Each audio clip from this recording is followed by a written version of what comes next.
வீட்டுக்கு கார் அமிச்சாங்க.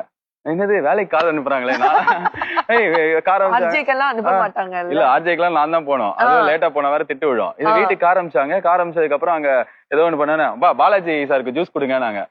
பார்த்தா ஒரு ஜூஸ் ஏதோ கொடுப்பாங்க. காலையில பார்த்தா எப்ப கேட்டாலும் ஜூஸ் குடுக்குறாங்க. லஞ்ச் ஏதாவது சார் லஞ்ச் என்ன வேணும்னா என்ன சாப்பிடுறீங்க சார், ஏதோ எது வேணாலும் சொல்லுங்கன்னா எந்த ஹோட்டல் சொன்னாலும் வாங்கி வராங்க. ஒரு 5:30 மணிக்கு முடிஞ்சிருச்சு. பாலாஜி வாங்க கிளம்பலாம் அப்படின்னு சொல்லிட்டாரு சுந்தர்சி. என்ன சார் அவ்வளவுதானே காலையில வந்தேன், சாயங்காலம் முடிஞ்சு போச்சு. சினிமால போனா கெட்டுருவேன், கண்ட நேரத்துல இதாகும்ல. சின்ன வயசுல இருந்தே நான் கேள்விப்பட்ட கிசு எல்லாம் படிச்சிருக்கேன். பார்த்தா என்ன சாயங்காலமே வீட்டுக்கு வந்துடலாம். அப்புறம் ஒரு நாள் முடிச்சதுக்கு அப்புறம் தான் ஸ்போக் மை சேலரி. அது நான் ஒரு வருஷம் ஃபுல்லா எஃப்எம்ல பேசினா கூட அந்த காசு வராது. என்னடா அது சினிமா செமையா இருக்கு, இவ்வளவு காசு கொடுக்குறாங்க, ஆப்பிள் ஜூஸ் கொடுக்குறாங்க அப்படி சொல்லிட்டு ஒரு 15 நாளைக்கு we work. And I became very good friends with Sundar C sir and Siddharth. So I got along really well with them and எனக்கு எக்ஸ்பீரியன்ஸா நல்லா இருந்தது. ஆனா ஸ்கிரீன்ல பாக்கும்போது இந்த படத்தை நம்ம நான்